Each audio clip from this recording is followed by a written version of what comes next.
दाब गाड़ी दाब थोड़ी दाब होंडा में पीछे हो रही भाई यार आगे निकाल ले यार निखिल वे कहने लग रहे पीछे अन्नी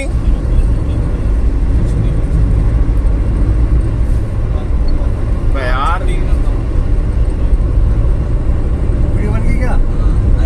बगा ले जाए ओ भाई यार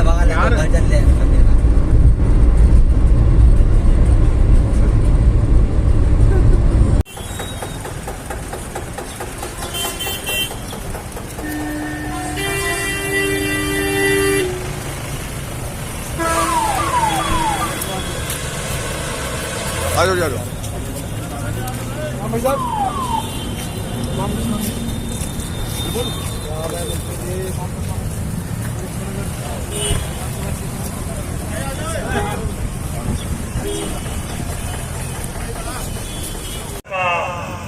आज हम मुजफ्फरनगर के अंदर है जहाँ पे एसपी सिंह बघेल जी आए हैं अहिल्याबाई मूर्ति के अनावरण के लिए। और ये रोड जो है आपको दिखाता हूँ मैं, जो कि अहिल्याबाई मार्ग के नाम से मेन बजेड़ी से निकलते हुए सीधा मुजफ्फरनगर हाईवे से लगता है। जनपद मुजफ्फरनगर के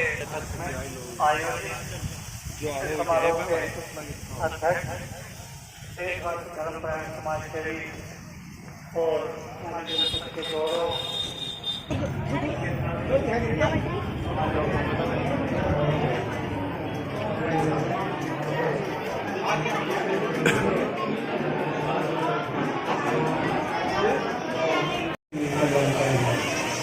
किसी भी चीज को प्राप्त करना उतना कठिन नहीं होता जितना प्राप्त वस्तु का सदुपयोग, व्यक्ति धन संपत्ति बुद्धि दौलत पर प्रतिष्ठा ये सब चीजें परिणाम और पुरुषार्थ करके प्राप्त कर लेते हैं। मेरी वीडियो के स्टार बहुत से लोग होते हैं कि अपने तन मन धन और समय को व्यर्थ की तरह कार्य में नष्ट कर देते हैं। ऐसे लोगों का और आपको मुलाकात कराता हूँ उमेश धनकर जी से। वही लोग भाग्यशाली होते हैं जो अपने तन मन धन और समय का सदुपयोग अपनी बुद्धि वाले स्तर पर शिक्षा का सदुपयोग लोक कल्याण के काम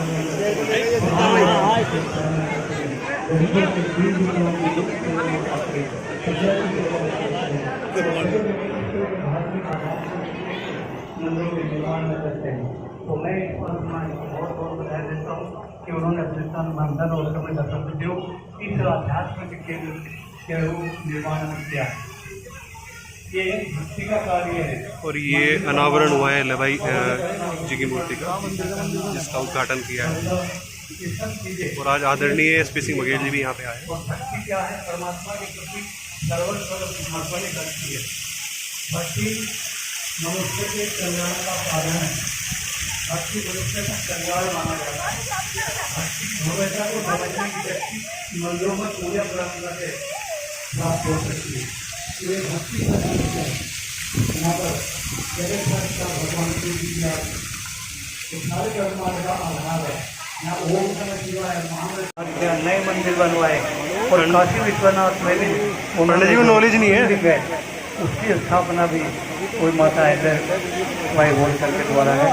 उन्होंने कुएं खुदवाए, तालाब बनवाए और रास्ते बनवाए, गरीबों के कल्याण के कार्य किए, भूखों के लिए अन्न खेती चलाए, चाव बनवाई और अपने धर्म, अपनी संस्कृति, अपनी सभ्यता और इतिहास की रक्षा के लिए बहुत ही सराहनीय कार्य किए और धर्म और अध्यात्म के प्रचार को भी कह दिया।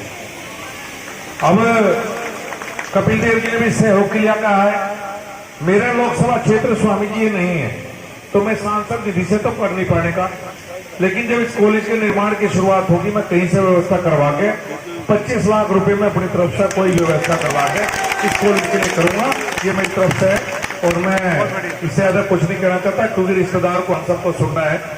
रिश्तेदार बहुत बढ़िया भाषण सुनावे जी, मजा आ जाएगा ऐसा भाषण देते हमारे। बहुत बहुत धन्यवाद। आभार। धन्यवाद माननीय मंत्री जी। और अभी बीच में मैं कार्यक्रम नजदीक जाएगा उसके साथ स्वागत। एकदम की आंख पर आंसू उबाल के देखो और बनेंगे रंग किसी पे डाल कर देखो और तुम्हारे दिल की चुभन भी जरूर कम होगी किसी के पांव का कांटा निकाल कर देखो। ऐसी भावना के साथ आदरणीय राजेश। आज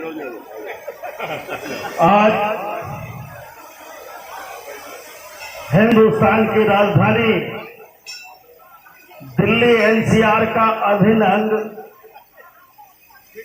मुजफ्फरनगर की ऐतिहासिक नगरी केएस पाल वघेल धनगर समाज द्वारा ऐतिहासिक बनाया गया ये शिव परिवार का सिद्धपीठ महादेव प्राणगण में मां देवी अहिल्याबाई होलकर की प्रतिमा के अनावरण के अवसर पर हमारे बीच में जो इस पश्चिमी उत्तर प्रदेश का सुप्रसिद्ध पीठ शुक्रताल के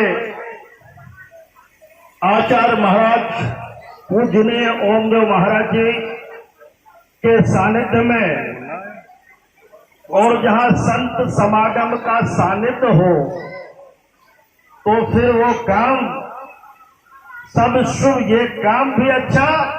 और महाराज जी ने आज जो शुरुआत की है निश्चित रूप से ये इस मुजफ्फरनगर के पाल वघेल धनगर समाज के लिए नई सौगात मिली है। और निश्चित रूप से जिस संकल्प के साथ ये कार्य शुरू किया है उसमें वजन दिया है, मैं धन्यवाद देना चाहूंगा यहाँ इस जिले के मंत्री और हमारे उत्तर प्रदेश सरकार के मंत्री, हमारे यहाँ के केंद्रीय मंत्री जिन्होंने महाराज जी के जो उन्होंने आशीर्वाद से आप लोगों ने जो संकल्प लिया है, सुरेश जी ने यहाँ एक महिला डिग्री कॉलेज का जो संकल्प लिया है उसमें सारे लोगों ने सहमति दी है। निश्चित रूप से आज ये ऐतिहासिक पल है और ये जो संकल्प लिया है निश्चित रूप से ये बहुत जल्द पूरा हो। तो मैं आज के इस सम्मेलन के मौके पर इस कार्यक्रम के मुख्य अतिथि एक ऐसी शख्सियत, एक ऐसा व्यक्तित्व जो केवल उत्तर भारत नहीं समूचे हिंदुस्तान, पूरे हिंदुस्तान के अंदर वो शख्सियत है कि आज हिंदुस्तान में इस पाल वघेल धनगर समाज में एक बार सांसद नहीं, 2 बार नहीं, 3 बार नहीं, बल्कि 5-5 बार सांसद और श्रेष्ठ हिंदुस्तान की सबसे बड़ी पंचायत में इस पाल वघेल धनगर समाज के नहीं बल्कि पूरे दलित शोषित उपेक्षित पीड़ित समाज की आवाज बनकर जब संसद में ये अपनी आवाज को जब संसद में खड़े होकर के बोलते हैं तो ये पाल वघेल धनगर समाज का सीना चौड़ा हो जाता है कि हमारा ये दहाड़ता हुआ शेर और जिसने एक पहली बार संसद में उत्तर भारत से बहुत तमाम दक्षिण भारत में कर्नाटका में उससे पहले हम लोगों का यहाँ उत्तर भारत और दक्षिण भारत का बहुत सामाजिक जुड़ाव नहीं है, लेकिन इस समूचे हिंदी भाषी जो राज्य हैं उनमें एक ऐसी शख्सियत माननीय एसपी सिंह बघेल, मैं कहता हूं कि हवाओं से जो टकराए उसे तूफान कहते हैं, जो तूफान से टकराए उसे चट्टान कहते हैं, जो चट्टान से टकराए उसे हैवान कहते हैं और जो हैवान से टकराए उसे माननीय नरेंद्र मोदी और एसपी सिंह बघेल कहते हैं। ऐसी शख्सियत। लेकिन मित्रों, मैं सम्मानित मंच, चूंकि माननीय मंत्री जी को जाना है, सीधे वो मंच पे आपको मुखातिब करने के लिए बढ़ने लगे थे। मैं ज्यादा समय ले लूंगा। आदरणीय केंद्रीय मंत्री साथी और जब एसपी सिंह बघेल जी के रिश्तेदार हैं तो हमें लगता है ये सब पाल वघेल धनगर समाज के रिश्तेदार हैं। हमारे सम्मानित केंद्र सरकार के मंत्री बालियान जी और हमारे भारतीय जनता पार्टी के जिले के मुखिया आदरणीय शुक्ला जी, हमारे सभासद जी जो उपाध्यक्ष हैं, मैं सभी का नाम लेना चाहता हूं। हमारे साथ जिन्होंने मुझे आने का, आप सब लोगों से मुखातिब होने का अवसर दिया, दर्शन सिंह और विनय पाल प्रमुख जी, हमारे भाई तरुण पाल जी और इस कार्यक्रम का सफल संचालन कर रहे भाई हरेंद्र बघेल जी, उपस्थित सम्मानित मंच को नमन करते हुए और मैं तो कहता हूं कि आप जो सामने बैठे हैं जमीन पर बैठे असली जमींदार होते हैं और मंच पर बैठे चौकीदार होते हैं। इन चौकीदारों की हैसियत आप जमीन वालों से है। और निश्चित रूप से मैं ये जरूर कहना चाहूंगा कि इतना बड़ा इतिहास होलकरों का और जो देवी जिनके आज आप प्राण प्रतिष्ठा करने जा रहे हैं, इनका जो सुनहरा इतिहास मैं नहीं दोहराना चाहता हूं। आप पूजनीय गुरु जी ने, आदरणीय महाराज जी ने विस्तृत प्रकाश डाला है, उनके जीवन संक्षिप्त जीवन परिचय आपको दिया है कि कितना गौरवान्वित हमारी समाज को देवी अहिल्याबाई होलकर ने किया है।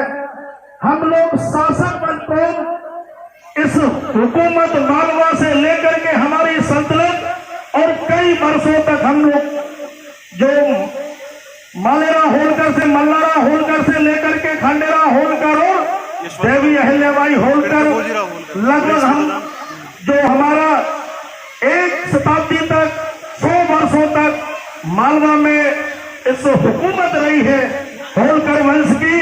आज ऐसी स्थिति है, हमें लगता है, मुझे बड़ा अफसोस हो रहा है कि इतनी देवी अहिल्याबाई होलकर ने जिसने कितना बड़ा काम करके दिखाया और वो काम की तारीफ कन्याकुमारी से लेकर के कश्मीर तक जितने हमारे ज्योतिर्लिंग हैं, चाहे बद्रीनाथ केदारनाथ हो, यहां से शुरू करते हैं तो रामेश्वरम तक, जो भी बैजनाथ धाम, पशुपतिनाथ, सारे धामों पर उन्होंने जो जीर्णोद्धार का काम कराया। काशी विश्वनाथ पीठ पर तो आपने देखा होगा जब सीना फूट करके चौड़ा हो जाता है कि जब इस देश के प्रधानमंत्री आदरणीय नरेंद्र मोदी जी काशी विश्वनाथ में जाते हैं और वहां कहते हैं कि देवी अहिल्या न होती तो काशी का यह स्वरूप न होता।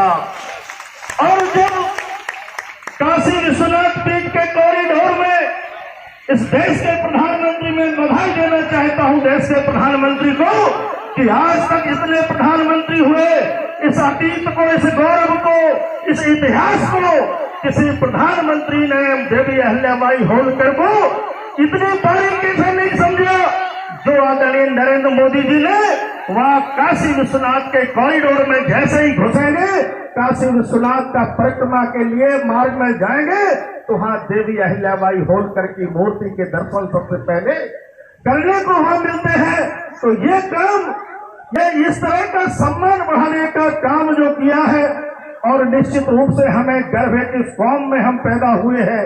इसलिए कुछ क्षमा चाहूंगा, हो सकता है कुछ लोगों को, लेकिन मेरा मुजफ्फरनगर से बहुत पुराना नाता है। मैं कई वर्षों से यहाँ, भाई हमारे सभी परिवार के लोग बैठे हैं, लेकिन परिवार के लोगों में अपनी बात तो कह देना चाहिए। बताते हैं लोग कि मुजफ्फरनगर सदर में हम 40,000 हैं, खतौली में भी हम 40,000 की संख्या है। हम तमाम पूरे मुजफ्फरनगर और शामली को जोड़ लेते हैं तो 2.5 लाख से ऊपर निकल जाते हैं। लेकिन मित्रों, आज ये इतना बड़ा कार्यक्रम, यहाँ संख्या वो हजारों में गिनाते हो और इतना बड़ा आपकी देवी पूजनीय देवी का कार्यक्रम है। आज मुजफ्फरनगर, मैं तो समझता एक विधानसभा के पूरे लोगों को बुला लेते और किसी को बुलाने की जरूरत नहीं थी। एक विधानसभा से अगर यही कार्यक्रम आप 20-25 हजार का 30,000 लोग होते, 8वीं विधानसभा के लोग आ जाते। आप जब राजनीतिक भागीदारी की बात होती है तो कहते हैं साहब मुजफ्फरनगर से, हमेशा मुजफ्फरनगर से हमारा इतना है, खतौली में भी हमें मिलना चाहिए। 2-2, 3-3 नगर पालिका, नगर पंचायतों भी अपनी भागीदारी को ठोकते हो, लेकिन कभी राजनीतिक भागीदारी लेने के लिए कम से कम ये संख्या किताबों में उसमें गिनाते हो संख्या। कभी कभी इस संख्या को जिस दिन आपने सड़क पे दिखा दिया, जिस दिन आपने सामने दिखा दिया, तो ये राजनीतिक दल आपको मांगने की और गिड़गिड़ाने की जरूरत नहीं पड़ेगी। आपको बुला करके कहेंगे कि ये संख्या दिखाने की आवश्यकता है। इसलिए मेरे मित्रों, मैं कहता हूं कि आप सब लोग, मैं हमेशा कहता हूं कि तराजू का है पासन निकल जाएगा, तराजू का है पासन निकल जाएगा, तोड़ने वाले का ठंड बदल जाएगा। है मेरे पाले बघेल धनगर समाज के लोगों, कमर कस करके देखो, सारी समाज का रंग बदल जाएगा। इसी के साथ में चूंकि माननीय मंत्री जी को जाना है, मैं आप सबको धन्यवाद देते हुए एक कार्यक्रम आपने मां अहिल्याबाई होलकर का जो आपने यहाँ मूर्ति का अनावरण कराया है, क्योंकि वो ऐसी देवी है, लक्ष्मीबाई, बहुत सारी वीरांगना लक्ष्मीबाई सब वीरांगना देवी हुई है, लेकिन एकमात्र देवी है जिसके आगे सबसे लोक माता देवी अहिल्याबाई होलकर, और किसी के आगे लोक कल्याण के काम करने वाली, न्याय दिलाने वाली देवी अगर कोई हुई है हिंदुस्तान में तो उसका नाम देवी अहिल्याबाई होलकर है। इसलिए आपने ये पुनीत काम यहाँ करा करके और जो संकल्प लिया, मैं सभी आयोजन कमेटी के साथियों को, आदरणीय सुरेश पाल जी से लेकर दिनेश पाल जी, सुरेंद्र पाल जी, वीर सिंह जी से लेकर के चंद्रपाल जी, सुजान सिंह जी, सभी को, और भाई हरेंद्र पाल जी, पूरे और मातृ शक्ति जो यहाँ उपस्थित है उनको प्रणाम करता हूँ। सभी स्वजाति बंधुओं को, इस कार्यक्रम के सभी कमेटी को मैं साधुवाद और धन्यवाद देना चाहता हूँ कि आप सबको बहुत बहुत धन्यवाद, बहुत बहुत बधाई। जय हिंद, जय भारत, जय पाल बघेल धनगर समाज। ने मांगी, सूरज से उजाले की खैरात ने मांगी, हम जुगनू ही सही अपने जुनून पर एतबार रखा। आदरणीय बघेल साहब हम सबका मार्गदर्शन करके एक बार जोरदार ताली बजाकर स्वागत। प्रातः वंदनीय पूर्ण श्लोका लोक माता महारानी अहिल्याबाई होलकर की मूर्ति स्थापना एवं अनावरण मंदिर में विराजमान शिव परिवार, राम परिवार और माता की मूर्ति की स्थापना और प्राण प्रतिष्ठा समारोह में पधारे। इस क्षेत्र में जिनकी बहुत ही सम्मान है, परम आदरणीय ओमानंद जी महाराज जी, मंत्रिपरिषद में मेरे मित्र, बार बार रिश्तेदारी बतानी नहीं है, उन्होंने स्वीकार कर दी है, और ये प्रधानमंत्री जी के सामने भी स्वीकार की उन्होंने। हमारे केंद्र के मंत्री संजीव बालियान जी, मेरे मित्र कपिल देव अग्रवाल जी, पार्टी के जिलाध्यक्ष भाई विजय शुक्ला, झांसी से 2 बार जिला पंचायत अध्यक्ष रहे राकेश पाल जी, हमारे ब्लॉक प्रमुख अमित जी, पूर्व विधायक सुशीला जी, कोऑपरेटिव बैंक के चेयरमैन मेरे नामा राशि श्री सत्यपाल सिंह पाल जी, श्री विजय पाल जी, तरुण पाल, रामनिवास जी, विनय प्रमुख जी, लोकदल का भी नाम कुछ लेना जरूरी है, श्री रामनिवास पाल जी, भाई दर्शन पाल जी, संजय पाल, मनीष सिंह बघेल जो जिला पंचायत सदस्य रहे हैं, सुरेश पाल और मेरे बड़े भाई श्री वीरेंद्र सिंह पाल जी, देवियों सज्जनों, माताओं बहनों, पत्रकार साथियों, सबसे पहले मैं सुरेश जी का धन्यवाद देना चाहूँगा कि उन्होंने प्रातः वंदनीय पूर्ण श्लोका लोक माता महारानी अहिल्याबाई होलकर की यहाँ पर मूर्ति की स्थापना की, और हम सब साक्षी हैं कि हमें उसका अनावरण करने का अपने अवसर प्रदान किया। जो जात, वर्ग, क्षेत्र, धर्म अपने पुरखों का सम्मान नहीं करता है, वो कभी आगे नहीं बढ़ता। और पुरखे भी ऐसे हों जिन्होंने 12,776 टूटे हुए मंदिरों का जीर्णोद्धार किया और नए भी बनाए। पुरखे ऐसे हों, मल्हारराव होलकर जिसको भारत का नेपोलियन कहते हैं, पुरखे ऐसे हों जिन्होंने 67 युद्ध जो है पानीपत तीसरे को छोड़ करके, उसमें भी मैं बताऊंगा कि अगर उसमें भी बघेलों और जाटों की अनुसार नीति बनती तो हम पानीपत तीसरा भी जीतते। सूरजमल ने वो साथ दे दिया। मराठों की गलती से हारे थे, हम लोग अपनी गलती से नहीं हारे थे। पुरखे भी ऐसे हों जिन्होंने उस जमाने में ओंकारेश्वर, विष्णेश्वर उनका जीर्णोद्धार कराने का काम किया। आखिर जब 1725 में अहिल्या जी पैदा हुई थी तो ये उसके पहले भी ग्वालियर में सिंधिया थे, बड़ौदा में गायकवाड़ थे, भोसले पूना में थे, नागपुर में भोसले और पेशवाज पूना में थे। मुझे लगता है कि बराबर का क्षेत्र के ये लोग हिंदुस्तान के 5 प्रमुख थे। कुएं में जो है ज्योतिर्लिंग है वो इंदौर से चली और अपनी देख रेख में जब उस कुएं में से देखा गया तो वहाँ ज्योतिर्लिंग निकला था, वही स्थापित है। और उस जमाने में एक मन जाति दे करके उसका जीर्णोद्धार कराने का काम किया था। तो मैंने जैसे कहा कि ये हम कृतज्ञता ज्ञापित कर रहे हैं और हमें करनी भी चाहिए। इसलिए ये टूटे हुए कहां से मिले थे? 1192 में तराई के दूसरे युद्ध में जब पृथ्वीराज चौहान को मोहम्मद गोरी ने हरा दिया तो तोड़े गए होंगे। फिर उसके बाद उसके गुलाम ने कुतुबुद्दीन ऐबक ने तोड़े होंगे। फिर उसके गुलाम इल्तुतमिश ने तोड़े, फिर रजिया ने तोड़े, फिर अलाउद्दीन खिलजी ने, मोहम्मद खिलजी ने, जलालुद्दीन खिलजी ने, फिरोज तुगलक ने, मोहम्मद तुगलक ने, गयासुद्दीन तुगलक ने, फिर सिकंदर लोदी ने, बहलोल लोदी ने, इब्राहिम लोदी ने, बाबर ने तो वो वाला तोड़ा जो जाकर के अब ठीक हुआ है। फिर बाबर ने, हुमायूं ने, उसके समकालीन शेरशाह सूरी ने, अकबर, जहांगीर, शाहजहां, और कई बार शर्म आती है आगरा के एमपी होने के नाते कि इसी आगरा से सर्वाधिक मुगलों ने भारत की सभ्यता, संस्कृति, धर्म, अध्यात्म, गीता, पुराण, महाभारत, मंदिर, देवालय, इनको सर्वाधिक औरंगजेब ने तोड़ने का काम किया था। वो दिल्ली और आगरा के बीच में वो राजधानियां हुआ करती थी। तो ये सबको टूटे हुए मिले थे, लेकिन अहिल्या जी ने उनका जीर्णोद्धार कराने का काम किया था।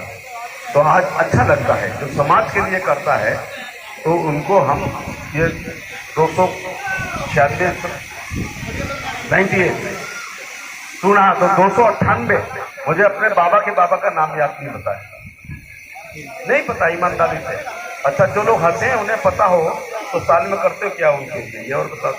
ये पंडित जी लोग ना डराएं राहु केतु का नाम से, तो श्राद्धों में उनको कनातों में वो भी ना मिले। तो बाबा के बाबा का आपको भी नाम नहीं पता होगा तो साल में एक माला भी उनको नहीं मिलती है। जिन्होंने जमीन आपके पिताजी को दी, आपके बाबा को दो, जिन्होंने पूरी जमीन दी उनका नाम हम नहीं जानते, और जिन्होंने समाज को जमीन दी और समाज को पैसा दिया, इसलिए समाज को 298 याद है। लेकिन हमें अपने बाबा के मुझे तो नाम भी नहीं पता है, लेकिन और अगर पता भी है तो मुझे नहीं लगता कि साल में उनके फोटो पे एक माला भी कभी। और ये कनाटों वाला ये तो मैं जानता हूं, ये अपने ग्रहों को ठीक करने के लिए खिलाया जाता है कि हमें ये पुत्र दोष ना लगे, हमें ना परेशान करने पड़ते। खैर वैसे मैं बहुत विस्तार से नहीं जाना चाहूंगा। तो समाज के लिए जब कोई करता है तो समाज देर अबेर कृतज्ञता ज्ञापित करता है।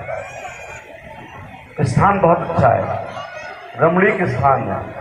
यह धार्मिक कार्यों के साथ साथ अगर मैं इस गांव में पैदा हुआ होता तो मैं इसका पूरा उपयोग शंकर जी पर जल चढ़ाने के अलावा अपनी पढ़ाई के लिए यहाँ पर किया करता, क्योंकि इतना रमणीक स्थल है, ये एजुकेशन का भी सेंटर बन सकता है। एक तरफ पहली बार है जहां से धनगर आरक्षण की बात नहीं चली है, लेकिन मुजफ्फरनगर से मूवमेंट बहुत ज्यादा है। एक तरफ हम धनगर आरक्षण की बात करते हैं, दूसरी तरफ हम कहते हैं हिंदुस्तान के 5वें हिस्से पर राज हमने किया है। मल्हार राव होलकर ने, माले राव होलकर ने, खांडे राव होलकर ने, तुकोजी राव होलकर ने, शिवाजी राव होलकर ने, यशवंत राव होलकर प्रथम ने, यशवंत राव बेटी ने, यशवंतनाथ त्रिखी ने। दूसरी तरफ हम आरक्षण की भी बात करते हैं। मैं दोनों बातों से सहमति करता हूँ, और वो इसलिए करता हूँ कि ये सब रहे हैं, लेकिन आज एक गलतफहमी दूर कर दूंगा। इस देश में जितने भी राजा पैदा हुए हैं 99.9% वो रानी की पेट से पैदा हुए हैं। इस हिंदुस्तान में केवल एक ही राजा है जो तलवार से पैदा हुआ है। तो गलतफहमी मत रहना कि आपके यहाँ हजारों, चाहे महाराज जयपुर हो, जोधपुर हो, उदयपुर हो, चित्तौड़ हो, मेवाड़ हो, बिजावर हो, छतरपुर हो या हमारे बहा हो, ये जितने भी राजा है सब रानियों के पेट से पैदा होने वाला ज्येष्ठ पुत्र हमेशा राजा बनता था। तो बताइए ना फिर बताओ मल्हार राव होलकर के पिताजी कौन थे? क्या वो राजा थे? फिर ये राजवंश कहां से आया? एक घटना ने हमको राजा बनाने का काम किया है। एक बच्चा भेड़ें चला रहा था जो तुम्हारे जिले में बहुत चलाई जाती है। अचानक एक सेनापति अपनी टुकड़ी से गुजर रहा था। आज की भाषा में बच्चा राष्ट्रवादी था। बच्चे ने एक पत्थर उठाया, सेनापति को मारा, सेनापति का सिर फूटा, बच्चे को पकड़ के लाया गया। बोले माफी मांगो, तुमने ये पत्थर क्यों मारा? तो बच्चे ने कहा हमने तुम्हें मिलिट्स समझते, जो मैंने कर्नल टॉड को पढ़ा है, शायद मुस्लिम को कहा जाता होगा, हमने आपको मुगल समझ के मारा। उसने कहा मैं तो मुगल नहीं हूं, मैं तो पेशवा हूं, माफी मांग। बच्चे ने कहा पत्थर मारा तो मारा, अब माफी तो नहीं मांगूंगा। ऐसा जवाब या तो सिर कटवा देता है या सिर पर ताज पहनवा देता है। बच्चे ने रिस्क ली, मैं मना कर दिया माफी। तो मैं हमेशा कहता हूं कि नो रिस्क नो गेन। और हाई रिस्क हाई गेन। इसलिए मुझे रिस्क लेने का शौक मल्हार राव होलकर से मैंने सीखा, वरना मैं करहल चुनाव नहीं लड़ता, वरना मैं 2009 में अखिलेश से नहीं लड़ता, वरना 2009 के उपचुनाव में डिम्पल से नहीं लड़ता। फिर जब सारे लोग 75 लोग जीते थे, मैं फिरोजाबाद लड़के अच्छे से नहीं हारता, मैं भी कोई सी सीट पर लड़ लेता।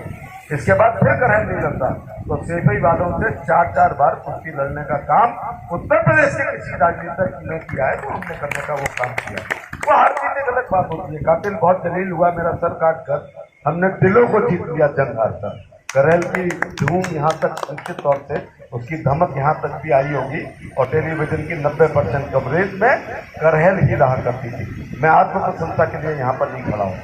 तो उस बच्चे से राजा ने कहा फौज में भर्ती होगा, यहाँ से रिस्क शुरू होती है। बच्चे ने भेड़ों को गांव की तरफ भाग दिया, और आज के समय में तो आप तनख्वाही पूछते सबसे पहले, पेंशन मिलेगी या नहीं मिलेगी, तनख्वाही होगी, ग्रेजुएटी होगी या नहीं होगी, ब्लड प्रूफ जैकेट हो तो ब्लड करूँ। बच्चे ने रिस्क ली, तो मैं कहता हूँ no risk no gain, high risk high gain. बच्चा फौज में भर्ती हो गया, लेकिन नासिर के युद्ध के जीत का कारण वो 16 साल का बच्चा होता है, नाम बाद में बताऊंगा। तो पेशवा ने उसको 50 घोड़े की मनसबदारी युद्ध में दे दी। फिर अगला युद्ध हुआ, जीतते थे। आपने बाजीराव पेशवा को देखा होगा, वो एक प्रेम प्रसंग की कहानी थी कि बाजीराव को हाईलाइट किया गया था, लेकिन वो वही बच्चा है जो बाद में बड़ा होता है। लेकिन उन पर भी 20 फिल्में बनती। जब बाजीराव पेशवा पर युद्ध की फिल्में बनती हैं तो उसका 40% मल्हार राव होलकर को दिखाया जाता है, लेकिन उनको बाजीराव मस्तानी की स्वाभाविक बात थी, वो एक प्रेम प्रसंग की कहानी थी। फिर युद्ध होता है, 50 घोड़े, 100 घोड़े, 150 घोड़े की मनसबदारी, 200 की मनसबदारी, और अंत में 500 घोड़े की मनसबदारी, जो उस जमाने में सबसे बड़े। तो सूबेदार का मतलब ये सूबेदार नहीं होता जो 2 स्टार लगाते हैं, ये सूबेदार का मतलब जनरल वीके सिंह होते हैं, chief of the army staff. तो फिर जब पेशवा मर गया, छोटे पेशवा से उनकी पटी नहीं, तो उन्होंने जो है ओंकारेश्वर महेश्वर में अपना राज्य स्थापित किया, और क्योंकि होल गांव के थे इसलिए होलकर लिखने का काम, जैसे बैंक शंकर गवास्कर आदि वहां पर लिखते हैं, ऐसे वो होलकर हुए। तो वो पत्थर मारने वाला बच्चा बाद में बड़ा होकर के सूबेदार मल्हार राव होलकर के रूप में विख्यात हुआ और अपने राज्य की स्थापना की। अब मुझे बताओ कि पूरे हिंदुस्तान में दूसरा राज्य कौन सा है? ना उसके पहले था ना उसके बाद में है। तो केवल ये गर्व कर लो कि संयोग है मल्हार राव होलकर हमारी बिरादरी में पैदा हुए, यह संयोग है कि हम उनकी बिरादरी में पैदा हुए। लेकिन दूसरा बताओ, कल यूपीएससी के रिजल्ट आया है, अब मल्हार राव का हिसाब बताओ, कितने मल्हार राव सेलेक्ट हुए हैं, कितने खांडे राव हुए, कितने शिवाजी राव। कुछ तो शर्म आई होगी, कल की फेसबुक भरी पड़ी है अपनी अपनी बिरादरी के सिलेक्ट होने वाले यूपीएससी के लड़कों की फोटो से। कोई नहीं बचा, प्रजापति भी, उसमें नाई भी, उसमें कड़ेरा भी, उसमें छटेरा भी, उसमें दर्जी भी आया, लेकिन चश्मा लगा के इस 1,20,000 का दावा करने वाले आप लोग जरा चश्मा लगा के देखो कि उसमें आईएएस में कितने बच्चे आए हैं। देखो जरा, यहाँ तो गलती हो जाती है, कई बार नेता टिकट नहीं दे पाते हैं, लेकिन यूपीएससी तो फ्री एंड फेयर है। जब उसका रिजल्ट आता है तो हम वीडियो के लिए भी तरसते हैं। तो महाराज जी की बात को आज मैं आगे बढ़ाने का प्रयास करूंगा, लेकिन उसमें कुछ संशोधन भी करना चाहूंगा। तो कहने का मतलब है कि ये फिर मल्हार राव जब राजा हुए तो स्वाभाविक बात है उनका बेटा माले राव तो हो गई, फिर खांडे राव तो राजा का बेटा, राजा का बेटा, राजा का बेटा, राजा का बेटा होता गया। लेकिन 67 युद्ध मल्हार राव होलकर घोड़े बदल देता था, खुद नहीं बदलते थे। तो जो इतिहासकारों ने कहा है कि समुद्रगुप्त को नेपोलियन कहा जाता है भारत का, लेकिन भारत का असली नेपोलियन, क्योंकि नेपोलियन एक युद्ध हारा था, वाटरलू केवल। और मल्हार राव होलकर भी एक युद्ध डायरेक्ट करते नहीं आ रहे, ये मराठों की तरफ से। पानीपत तीसरा 1761 में पानीपत तीसरा हुआ। तब तक मल्हार राव होलकर और भरतपुर के महाराज सूरजमल लगभग उत्तर भारतपुर दोनों में। तो इन्होंने जब वो बाजीराव पेशवा द्वितीय आया, उससे नहीं पड़ती थी, लेकिन फिर भी इसको रोकना था, अहमद साहब अब्दाली को रोकना था, क्योंकि ये लोग हिंदू हृदय सम्राट दोनों थे। तो इन्होंने कहा कि भाई पानीपत, वहां क्यों जाते हैं हर बार पानीपत लड़ने, पानीपत दूसरा लड़ने, पानीपत तीसरा क्यों लड़ने हम वहां जाते हैं, उनको आने दो। वो जब आएंगे तो पंजाब हरियाणा पीछे से घेरेगा, और मराठे जो औरतों को लेकर युद्ध लड़ते हैं, उन्होंने कहा मुसलमानों से युद्ध हो रहा है, अफगानी बहुत खराब होते हैं, अगर हमारी औरतों बच्चों को पकड़ लिया तो जीता हुआ युद्ध हमको सरेंडर करना पड़ेगा। और ये कहा इस बड़ी तोपों से काम नहीं चलेगा, छोटी तोपों। एक ऐतिहासिक वाक्य है, दुख के साथ कहना पड़ रहा है, और हमारे दोनों के लिए कहा गया।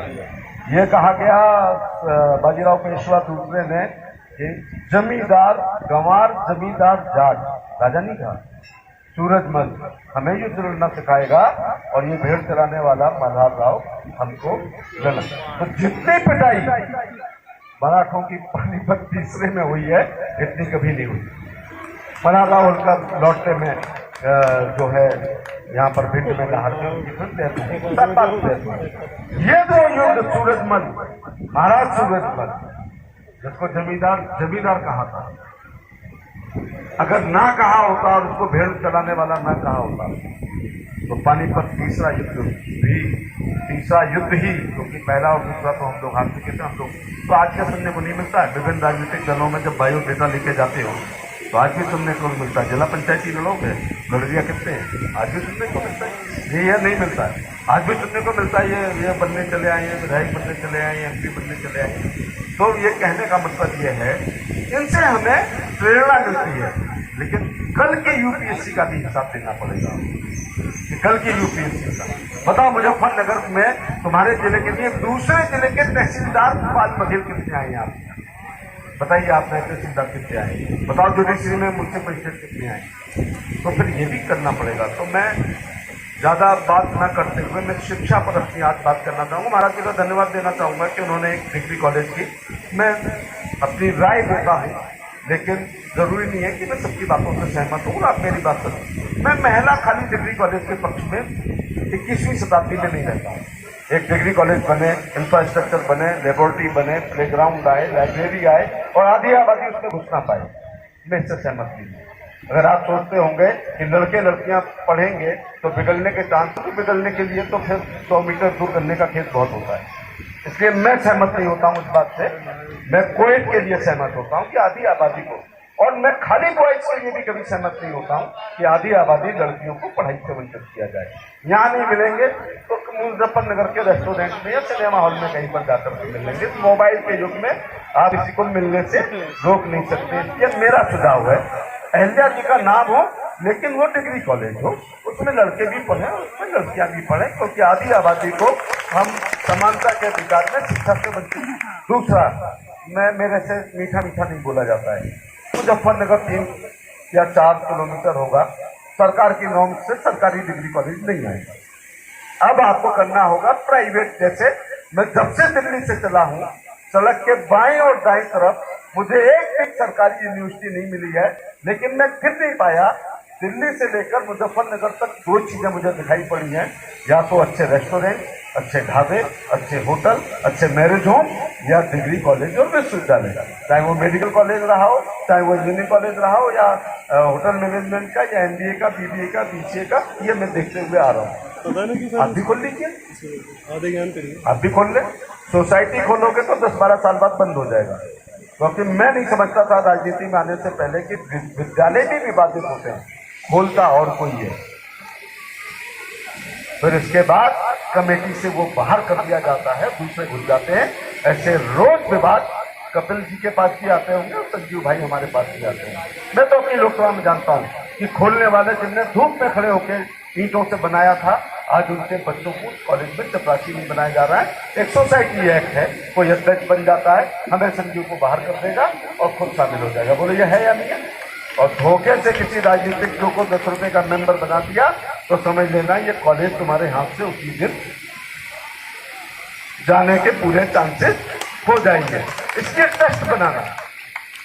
और जो 3 बीघे मुजफ्फरनगर जिला, मैं मेरठ में पुलिस में रहा हूँ, सरगने में ही रहा हूँ, लोकसभा तो एक ही थी जिसमें मेल और डोल पे मर्डर हो जाते हो, वहां पर 3 बीघे जमीन समाज के लिए दे रहे हैं, इनका अभिनंदन करना चाहिए।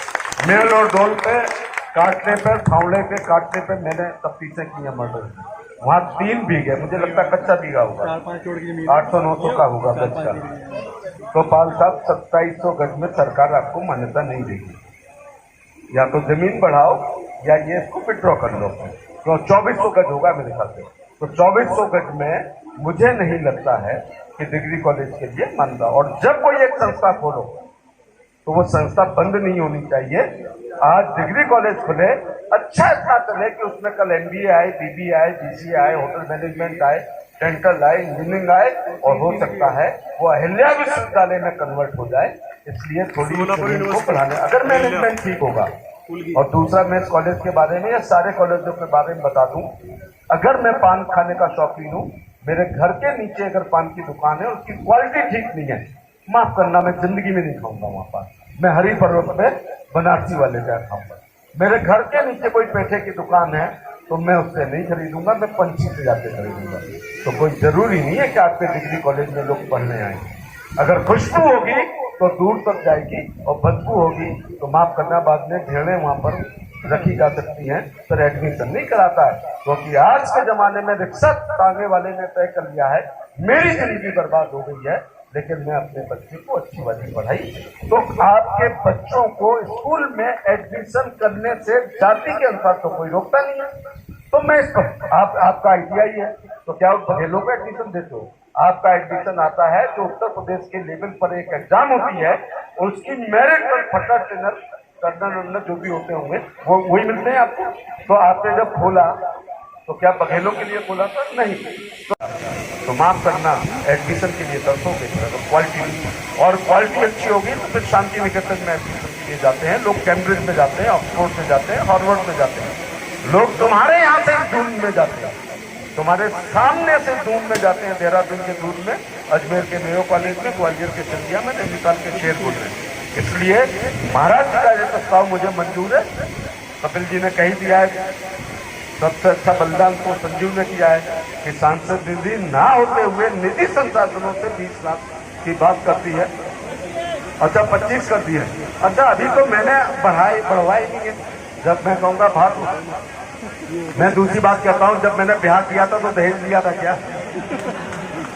नहीं लिया था तो मैं भी मांग लूंगा कुछ। दूसरा, ये भाग पहनाने नहीं आते हैं, वो सारा जोड़ लूंगा तो ज्यादा हो जाएगा। लेकिन मैं कभी सार्वजनिक मंचों से बोली नहीं लगाता हूँ। बहुत विशाल हृदय के संजू वाले, हमारा एक और रिश्ता है, ये तो रिश्ता है, हम दोनों हुक्का के भी शौकीन है, ये हमारा दूसरा रिश्ता है। अब ज्यादा ओपन बोल नहीं पाएंगे, अब स्वास्थ्य मंत्री है, लेकिन ये दूसरा रिश्ता, जब हम दोनों गायब हो जाए तो समझ लेना हम कहाँ गायब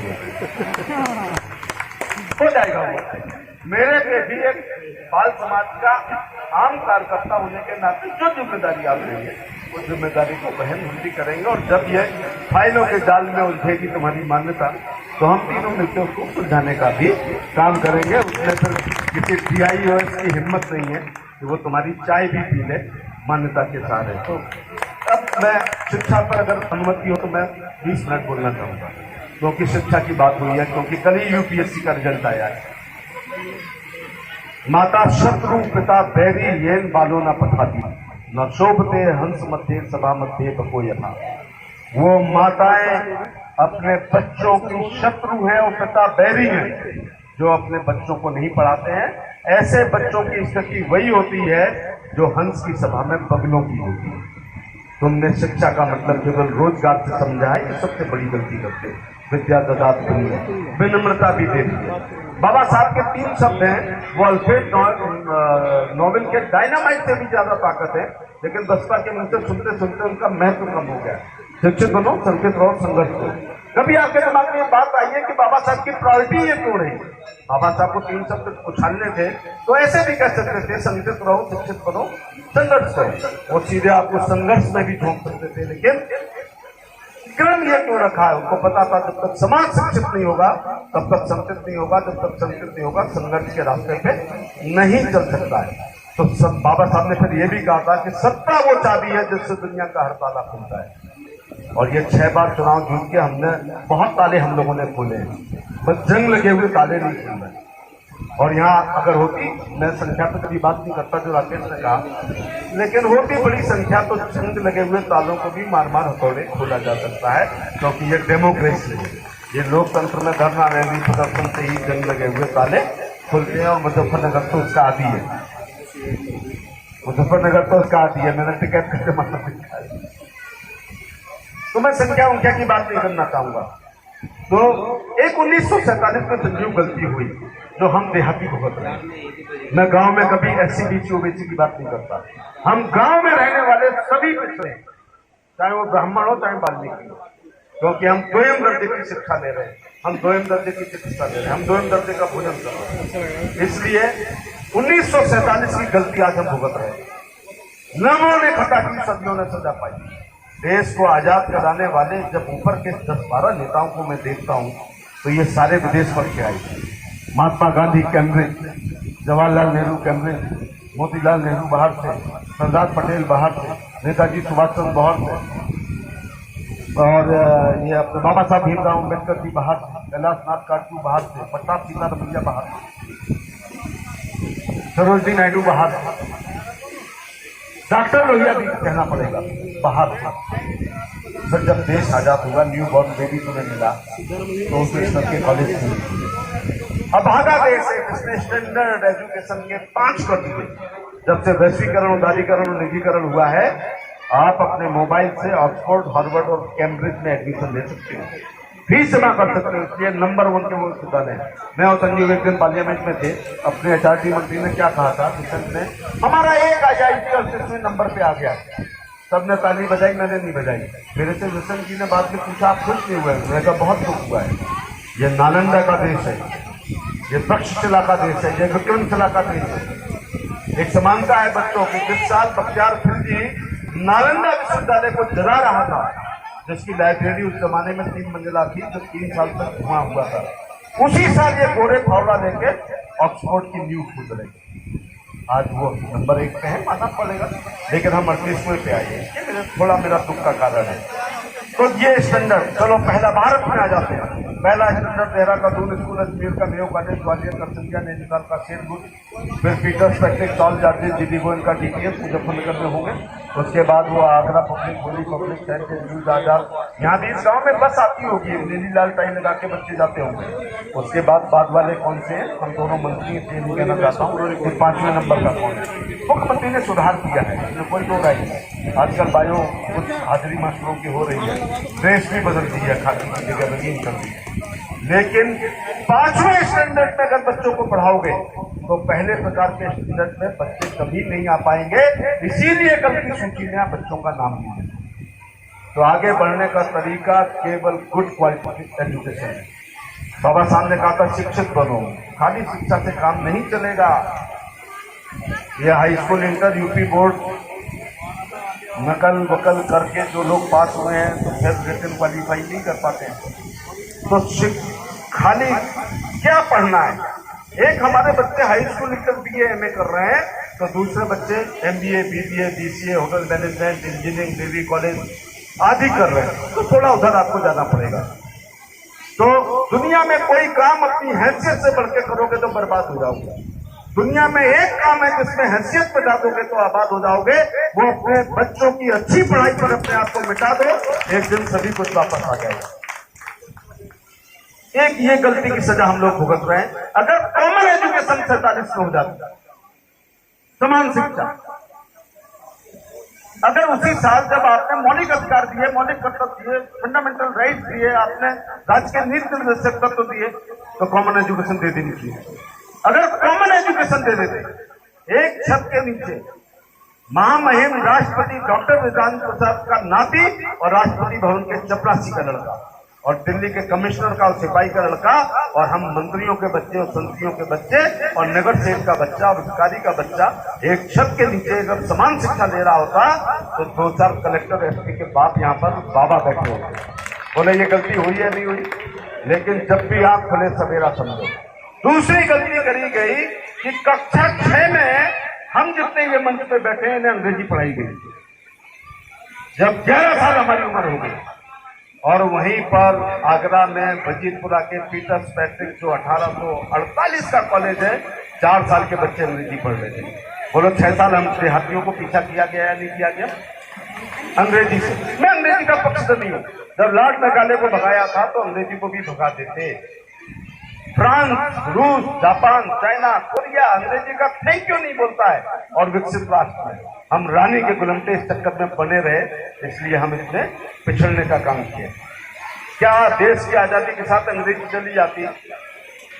संजू साइंस स्टूडेंट है, हम आरबीसी नहीं पढ़ते, हम लाल रक्त कल का ही पढ़ते, हम WBC की जगह सफेद रक्त कल का ही पढ़ते, हम टिश्यू को उदक पढ़ते, हम किडनी को वृक्क पढ़ते, हम लीवर को एकल पढ़ते, तो हंसता थोड़े कोई।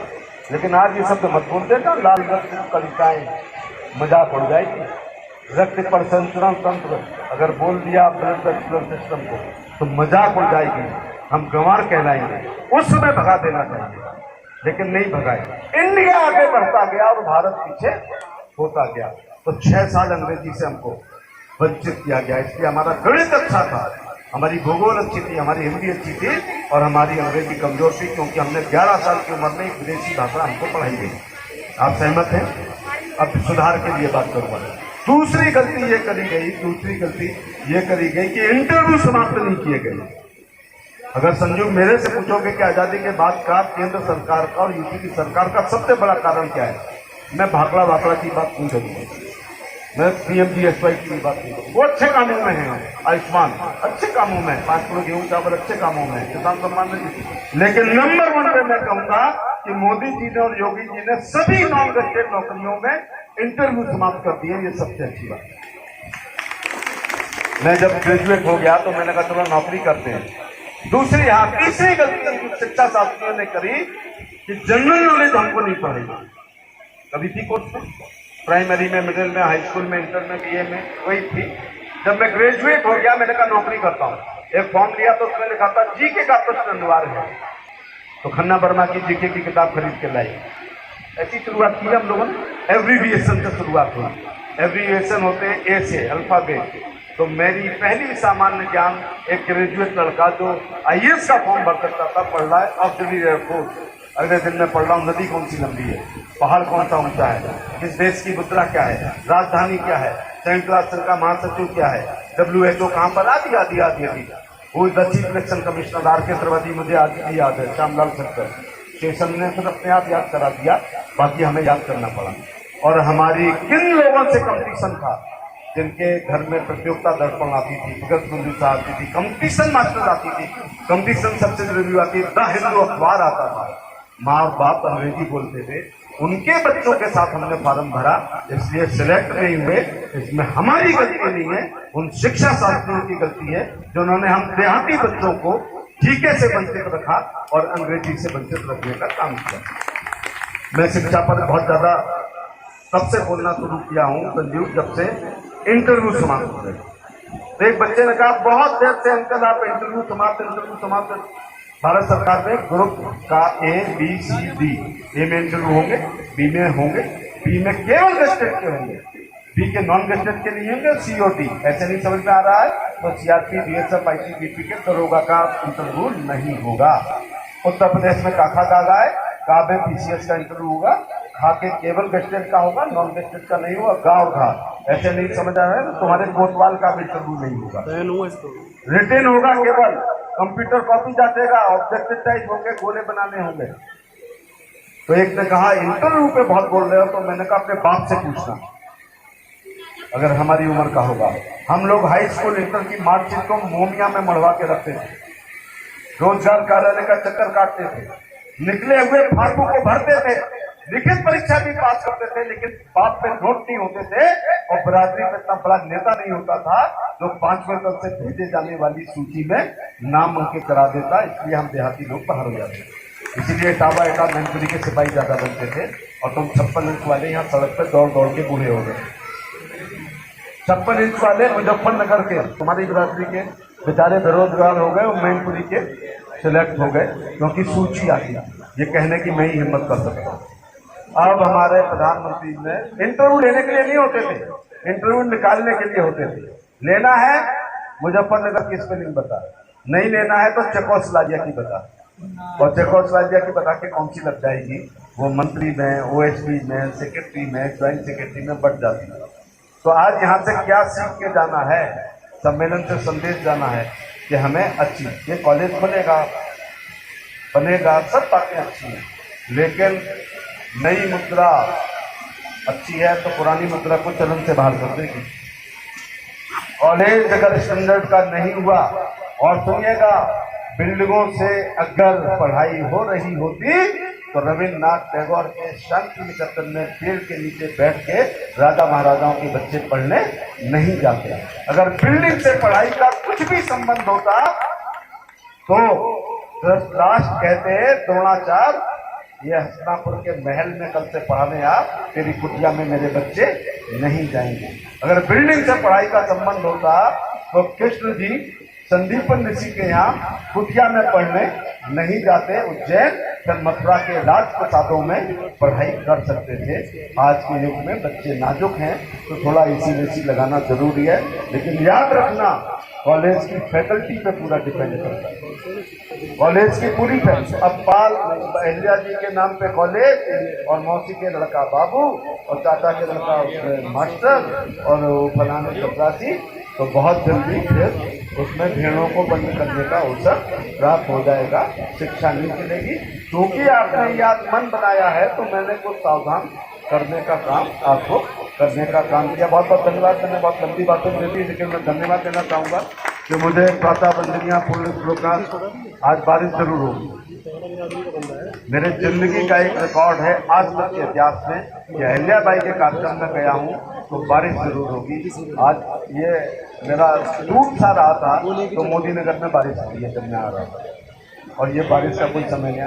अमित शाह जी को 15 मई को बुलाया तो घनघोर बरसा हुई, 31 मई को टूला में शिवप्रकाश जी को बुलाया तो घनघोर बरसा हुई, मैं चौड़ी गया तो घनघोर बरसा हुई। तो बूंदे तो 4 पड़ेगी, और ये बूंदे इसलिए पड़ेगी कि अहिल्याबाई होलकर की उपस्थिति यहाँ पर दर्ज होगी यहाँ पर, और वो आपसे खुश है। इसलिए अपनी अहिल्याओं के बारे में सोच लो। राजनीति के नक्शे में आज स्वागत होगा पूर्व प्रधानों का। चलो पिजोफन ने फिर भी लाज रख लिए मित्रेश को एक बार विधायक बना के, थोड़ा कह सकते हो आप कि आपका भी ठीक है, लेकिन आगरा में लोकसभा MP, दूसरा सदन राज्यसभा MP, तीसरा सदन विधानसभा MLA, चौथा सदन विधान परिषद प्रताप सिंह, पांचवा सदन जिला पंचायत अध्यक्ष बनी सिंह, छठवां सदन बिलासपुर में गुड्डू बघेल, महावीर बघेल, सतीश बघेल, और सातवां सदन नगर पालिका राकेश बघेल, बीना गड़गड़। 7 सदन होते हैं राजनीति में, 7 पर हमारा कब्जा है, 7 पर। राष्ट्रपति, नगर पालिका परिषद का अध्यक्ष थी, विधायक थी, विधान परिषद थी, लोकसभा थी, राज्यसभा थी, और एक भूल गया, योगी की सरकार में भी मंत्री और मोदी जी की सरकार में भी मंत्री। तो हमारी कॉपी तो हम कटवाने आए हैं। हाँ, कोटा नहीं, खुद कुआं खोदा है और वहाँ खुद पानी किया है। तुम्हारा हिस्सा नहीं मारा, तुम्हारा मंडल अलग है, तुम्हारी कमिश्नरी अलग है, तुम्हारी उड़द की दाल अलग है, तुम्हारी भाषा अलग है। हमने कोटा किसी का नहीं मारा है, अपने लिए कोटा पैदा कर दिया है वहां पर मजबूर कर, कि लोकसभा, राज्यसभा, विधानसभा, विधान परिषद, विधायक प्रमुख, नगर पालिका सब पर। और परिवारवाद का अगर नियम नहीं होता तो तुम्हारी भांजी आगरा की मेयर होती। अगर ये परिवारवाद का नियम नहीं होता तो वो प्रथम महिला हो। लेकिन मैं धन्यवाद देना चाहूंगा, पार्टी का जिलाध्यक्ष भी रहा, मैं धन्यवाद देना चाहूंगा कि 2-3 हजार, हम तो 5 करोड़ वाले हैं, 5 करोड़ वाले हम लोग। कितने करोड़ वाले? 2000 करोड़ वाली बैंक पर सांप की तरह कुंडली मार के बैठे हुए सतपाल सिंह पाल है, ठीक है। लेकिन संजीव, जितनी संख्या है उसके अनुसार रिक्त स्थानों की पूर्ति जरूर करें, ऐसा मैं आपसे अनुरोध करना चाहूँगा। और मैं आगे चलने वाली भेड़ हूँ, वादा करता हूँ कि अब घास वास नहीं खिलाऊंगा, अब सचिवालयों की मलाई तुमको खिलाऊंगा। और हमारा स्वभाव है, हम जहाँ जाते हैं इकट्ठे जाते हैं, हम जहाँ जाते हैं वहाँ इकट्ठे जाते हैं, कुएं में भी करते हैं तो इकट्ठे करते हैं, ठीक है। बहुत बहुत धन्यवाद, बहुत अच्छा लगा, मुझे बहुत ही अच्छा लगा। अहिल्याबाई जी के चरणों में प्रार्थना कि आपके जीवन में सुख, शांति और समृद्धि लेकर माता रानी आए, ऐसी मैं कामना करता हूँ। धन्यवाद।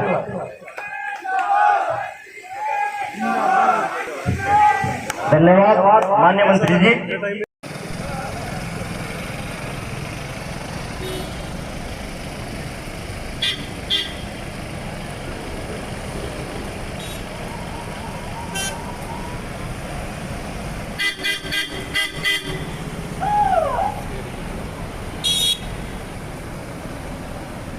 राम राम जी, ठीक ठाक रहिए।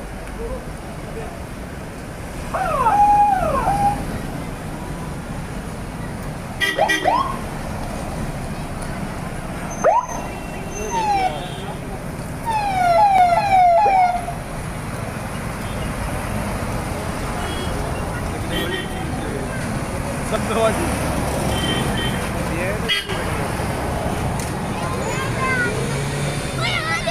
समझ में आया कि नेता मंत्री में क्या फर्क है। मंत्री को फोन नहीं करना पड़ता।